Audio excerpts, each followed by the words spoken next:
आज मैं बताने वाला हूँ कैसे मैंने पहले अपने 1 लाख रुपए कमाए, वो भी बिना कोई इन्वेस्टमेंट के। 2 मिनट रुको, यहाँ फील नहीं आ रहा।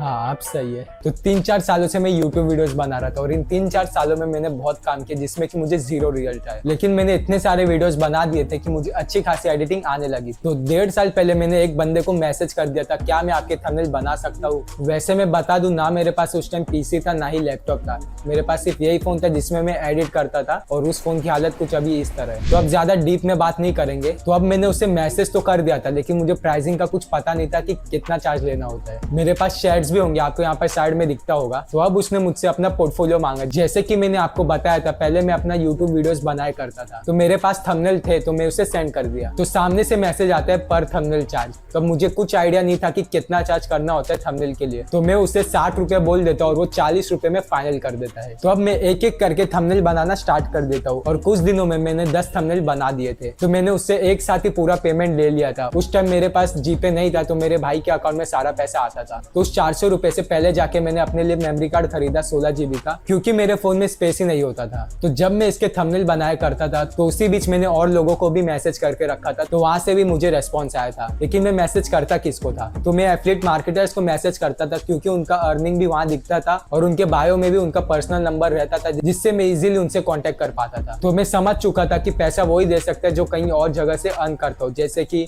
डॉक्टर्स हो गए, जिम ट्रेनर्स या कोचिंग वाले हो गए, क्योंकि जो नया क्रिएटर होगा वो तो पे नहीं कर पाएगा। तो जैसे कि मैंने आपको बोला था, मैंने 2 लोगों को और मैसेज करके रखा था, तो उनका सामने से रिप्लाई आता है तो मुझे एक सैंपल क्रिएट करके दो कि मेरा एक वीडियो एडिट करो, अगर पसंद आए तो हम तुम्हें वर्क देंगे। तो अब मैंने उन दोनों को सैंपल वीडियो बना के सेंड कर दिया, जो कि उन दोनों को पसंद आ गई। उनमें से एक बंदा मुझे वीकली का 1500 रुपए देता था और एक मंथली पे करता था, और उस पहले बंदे का भी काम साइड बाय साइड चलता था जो मुझे थंबनेल बनाने के लिए देता था।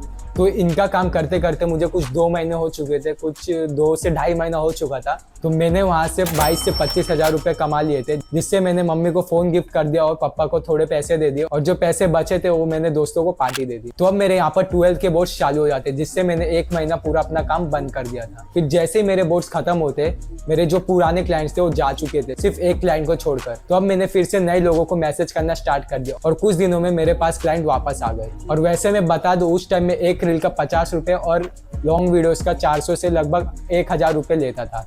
मुझे जीरो आइडिया था कि कितना पैसा उनसे लेना होता है, क्योंकि ना मेरा कोई दोस्त ये काम करता था और ना ही कोई मुझे बताने वाला था। तो अब मेरे 12th के बोर्ड्स भी खत्म हो चुके थे, तो मेरे पास यहाँ पर 3 से 4 महीना का फ्री टाइम था। तो उसी महीनों में सारा दिन वीडियो एडिट करता था। मेरे पास उस टाइम बहुत ही ज्यादा क्लाइंट्स हो गए थे, क्योंकि जो मेरे करंट क्लाइंट थे वो मेरा नंबर दूसरे लोगों को रिफर करते थे, जिससे मेरे पास और क्लाइंट्स आते थे। और कुछ 1.5 से 2 महीने में ही मैंने HP का लैपटॉप परचेस कर लिया था, जो कि 54,000 का था, और एडिटिंग आगे भी करता गया। लैपटॉप को मैंने एडिटिंग के पर्सपेक्टिव से नहीं खरीदा था, उसका कुछ और ही रीजन था। लैपटॉप में एडिटिंग 3 से 4 महीने बाद स्टार्ट किया था। तो इसी तरह मैंने अपने पहले 1 लाख रुपए कमाए थे। मैं आप लोगों को यही बोलूंगा, जो चीज आप लोग कर रहे हो उसमें अपना 100% दो, हाथ पैर मारते रहो, कभी ना कभी वो जाके एक दिन वर्थ इट होगा। और अगर आपको चाहिए मैं 0 से वीडियो एडिटिंग स्टार्ट करूँ 1 वीक के लिए, तो कमेंट करके बता देना। तो आज के लिए इतना ही था, मिलते हैं आपको नेक्स्ट वीडियो में।